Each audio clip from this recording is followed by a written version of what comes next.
am from Group 2 and my name is Kitasha F. Tagtay. We want to introduce you first our motivational exercise, which is our energizer. We choose our energizer as a scramble word, and this is called pattern in Netiquette.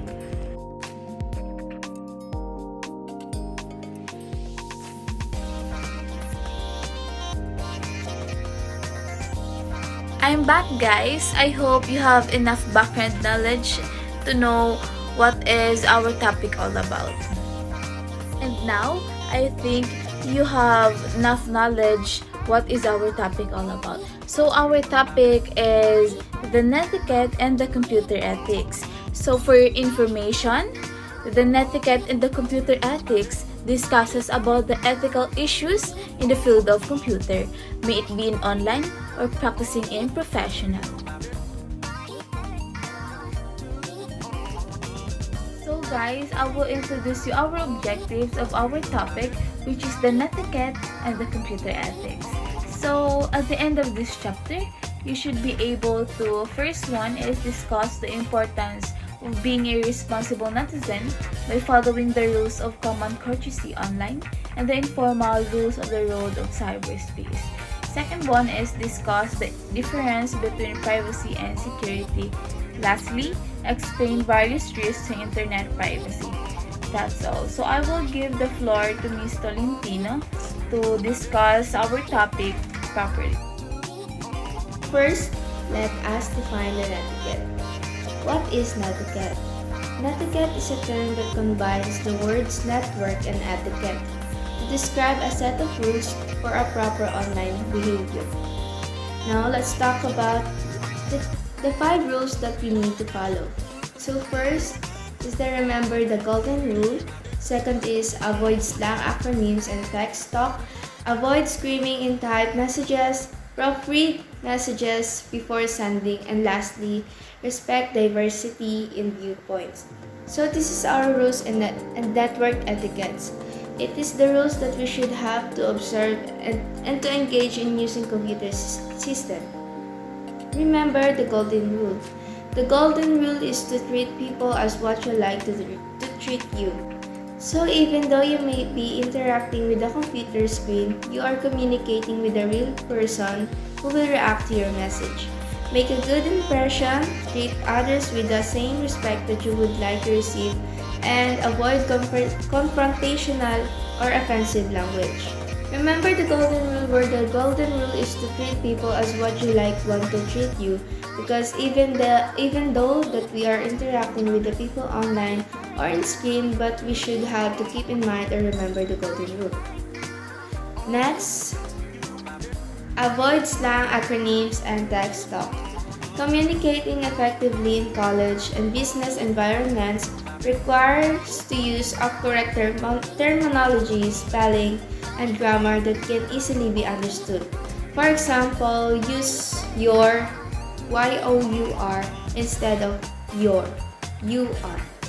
So we know that which for us to deliver a formal and effective communication is we should have to use the proper terminology and correct grammar for us to deliver the content, the message, and for us to deliver the thought that we wanted to deliver to the person who would like to deliver. Avoid screaming in text messages. Typing an entire message using all capital letters is known as screaming. So we know that as a person, when a person types Q in all capital letters, we know that the person screams or yelling. It is distracting and generally frowned upon in professional environments. It is better to draw emphasis to selected words or phrases by using italic or bold text, using a different color for text for our background color, or denoting emphasis using special characters. Just like we use an asterisk for us to enlighten the words that we would like to enlighten. So we should have to type a proper way of typing a message where it is not all in the capital letters, or it is a proper letters for us to have proper way of communication. Proofread messages before sending. Strive to make your communication concise and free of any spelling and grammar errors, confusing terms and phrases that could be understood, errors or confusion such as missing content or recipients, error in accuracy of information. We know that one of our mistakes in the delivering a message is we not profit our message before sending it. It is one of the mistake of people that uses. So one of the rule in network etiquette is to proofread your message before sending it, for us to deliver the content well and for us to check the errors of our content.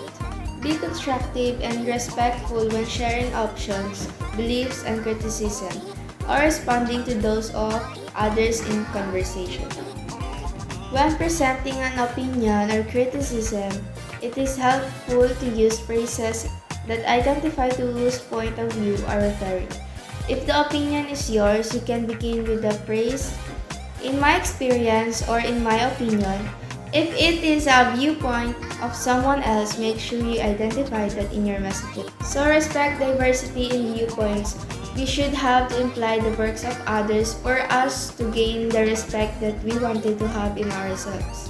Because the doing it which we are showing the etiquette and the formality of ourselves in communicating and sending our thoughts in online. So that is our 5 rules of network etiquette. Hi everyone! I am here to discuss about the 10 commandments of computer ethics. So rule number 1 is remember the human. So rule number 2 is adhere to the same standard of behavior online that you follow in real life. Rule number 3 is that know where you are in cyberspace. Netiquette varies from domain to domain. Depending on where you are in virtual world, the same written communication can be accepted in one area where it might be considered inappropriate in another area. Respect others people's time bandwidth. Rule number 5. Make yourself look good online. So rule number 6. Share expert knowledge. Rule 7. Help keep flame war under control. Rule number 8 is respect other people's privacy. Depending on what you are reading in virtual world, be it on online class discussion forum, Facebook page, or an email, you may be exposed to some private or personal information that need to be held with care. Perhaps someone is sharing some medical news about a loved ones or discussing situation at work. What do you think would happen if this information go into the wrong hand? Embarrassment, hurt feelings, loss of job? Just as you expect others to respect your privacy, do not abuse your power. Just like face-to-face situation, there are people in cyberspace who have more power than others. They have more expertise in technology, or they have years of experience in a particular skill or subject matter. Maybe it's you who possesses all of this knowledge and power. Just remember knowing more than others. The last rule is be forgiving for other people's mistakes. So let's proceed to our lesson 2, which is the cybercrime. Cybercrime, is it good or bad? To go deeper for our lesson, first we have to know what is cyber. So what is cyber? Cyber is relating to computer networks or computer system. It is a characteristic of the culture of computers, information technology, and virtual reality. So the one that we use today is what we call cyber. The phone, the mobile phone, the video games, the computer, the tablet, all technology-based, it is all example of cyber. So let's proceed. Cybercrime is defined as a crime in which a computer is the object of the crime. Hacking, phishing, spamming, and child pornography is used as a tool to commit an offense. So we know that cybercrime is an offensive crime in a computer where people use it to hack, phishing, scam, even child pornography. Next, cybercriminals may use computer technology to access personal information, business trade secrets, or use the internet for exploitative or malicious purposes. So cybercriminals are those people who commit cybercrime, so it is one of the terms we use to call the person who commits an offensive crime in using a computer. Public Act number 10175, Cybercrime Prevention Act of 2012 is a law in the Philippines approved on September 12, 2012, which aims to address legal issues concerning online interactions in Internet, and Republic Act No. 10173 Data Privacy Act of 2012 is an act protecting individual personal information. In cybercrime and in cyberspace, there are its Republic Act. So the one is the Republic Act No. 10175 or the Cybercrime Prevention Act of 2012. And the other one is Republic Act No. 10173 or the Data Privacy of Act 2012. So these are the Republic Acts of cyberspace. The common forms of cybercrimes. One is the copyright, the plagiarism, criminal activities, and the addictions. The copyright is the exclusive legal right given to an originator or an assignee to print, publish, perform, film, or record literary, artistic, or musical material, and to authorize others to do the same. Copyright infringement is the violation, piracy, or theft of a copyright holder's exclusive rights through the unauthorized use of a copyrighted material or work. Copyright is one of the common forms of cybercrime, which it has its copyright infringement or what we call the violation of copying one's work without their permission. Next, the plagiarism, an act of instance of using or closely imitating the language and thoughts of another author without authorization. Computer addiction has two main points, which is the offline and online computer addiction. So the offline computer addiction is generally used when speaking about excessive gaming behavior, which can be practiced both offline and online. And online, also known as internet addiction, gets more attention in general form scientific research than office computer addiction, mainly because most cases of computer addiction are related to the excessive use of the internet. Virtual self, the persona you created about yourself virtually. So in the computer addiction, it is an activity when we are much more related with excessive use of internet. Criminal activities. Hacking. Unauthorized access of or interference with computer system servers or other information system. Computer-related forgery, fraud, and or identified theft. Password and credit card details and send directly money often for malicious reason. Phishing, farming, spam. Maximum of 200 fine or prison mayor. Electronic theft. First is illegal downloading, obtaining files that you do not have the right to use from the internet, digital piracy, practice of illegally copying and selling digital music, video, computer, software, and etc. Next one is copyright infringement, and lastly, penalty of 50,000 to 500,000 pesos and or prison mayor. Cyber defamation is unprivileged false statement of fact which tends to harm the reputation of a person or a company. Next is penalty of 6 to 12 years of imprisonment or prison mayor. Cyber sex, willful engagement, maintenance, control, or operation directly or indirectly of any lascivious exhibition of sexual organs or sexual activity with the aid of a computer system for favor or consideration. Next, there is a discussion on this matter if it involves couples or people in relationship who engage in cyber sex. Lastly, penalty at least 200,000 and or prison mayor.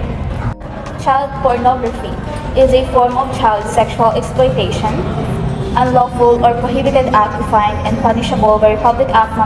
9775 or the Anti-Child Pornography Act of 2009, committed through a computer system. Next, penalty of 12 to 20 years of imprisonment or reclusion. So the lesson 3 is internet threats. Number 1 is hacking, the gaining of unauthorized access to data in a system or a computer. Second is malware. It's defined as a crime in which a computer is the object of the crime.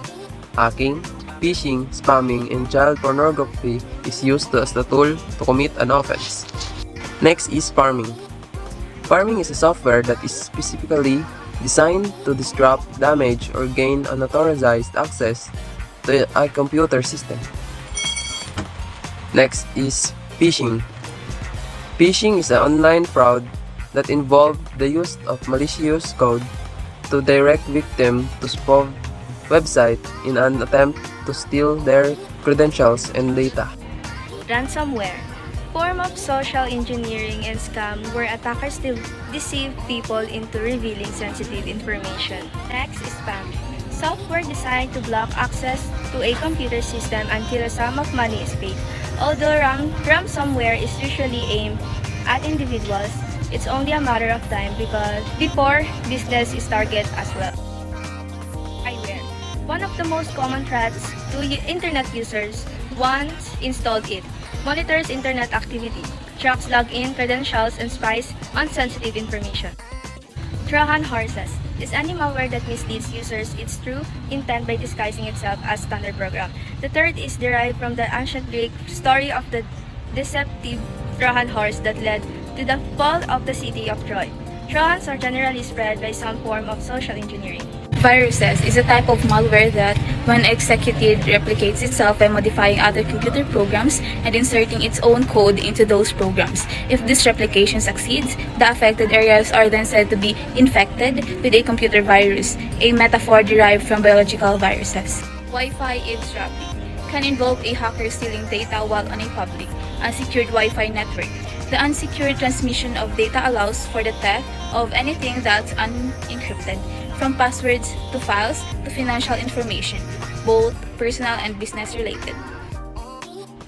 Worms is a standalone malware computer program that replicates itself in order to spread to other computers. It often uses a computer network to spread itself, relying on security failures on the target computer to access it. It will use this machine as a host to scan and infect other computers. The Netiquette and the computer ethics. A summary of the key principles and guidelines that govern appropriate behavior and ethical conduct in online interaction. It emphasizes the importance of treating others with respect, maintaining privacy and security, and promoting positive digital citizenship. The summary highlights the significance of clear communication and avoiding offensive or harmful language, as well as the obtain proper permissions and respect copyrights when sharing online content. It also addresses the ethical concerns related to cyberbullying, online scam, online surveillance. Overall, the summary underscores the significance of practicing good netiquette and adhering to computer ethics to enhance digital experiences and foster a safe, inclusive online environment.